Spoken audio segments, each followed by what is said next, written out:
Hey friends, welcome back to another fun-filled episode. Today, I'm going to tell you a funny story about how my French class turned into a crepe-making party. Yes, you heard that right, a crepe-making party. Picture this, a room full of eager students trying to learn French, but they just can't seem to get the pronunciation right. It's like a comedy show in there. So there I am, standing in front of the class, trying to teach them how to say croissant. Easy, right? Or so I thought. Croissant, I say, nice and slow, making sure to enunciate every syllable clearly. But what do I hear in response? Croissant and croissant. It's like they're inventing new words. I take a deep breath, trying to keep my cool, and decide to give it another shot.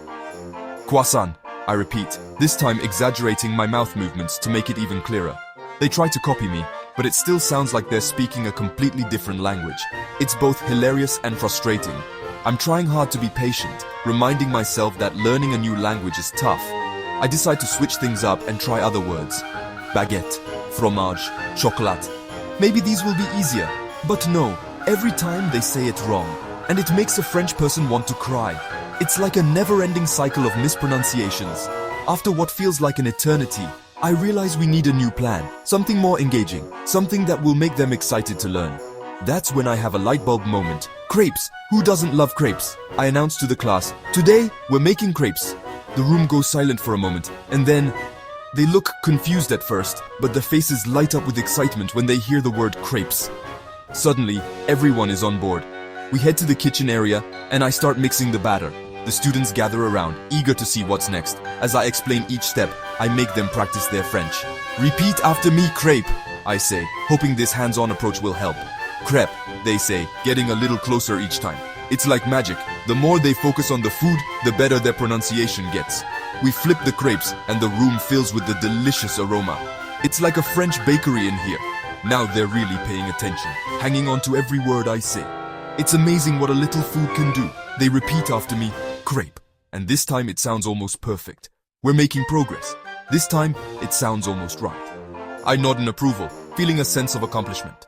When the crepes are ready, we sit down to eat them together. The room is filled with laughter and the sound of happy munching. Everyone is relaxed and having a good time. It's like the stress of learning has melted away with each bite. I decide to seize the moment and test their pronunciation again. Maybe the crepes have worked their magic. How do you say croissant? I ask, my heart pounding with anticipation.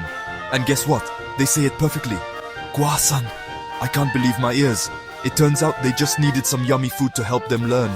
Who knew crepes could be such great teachers? As we finish our crepes, I feel really proud, not just of them, but of myself too. Sometimes, thinking outside the box really pays off. Sometimes, the best way to learn is to have some fun. And today, we did just that. Thanks for joining me on this tasty adventure.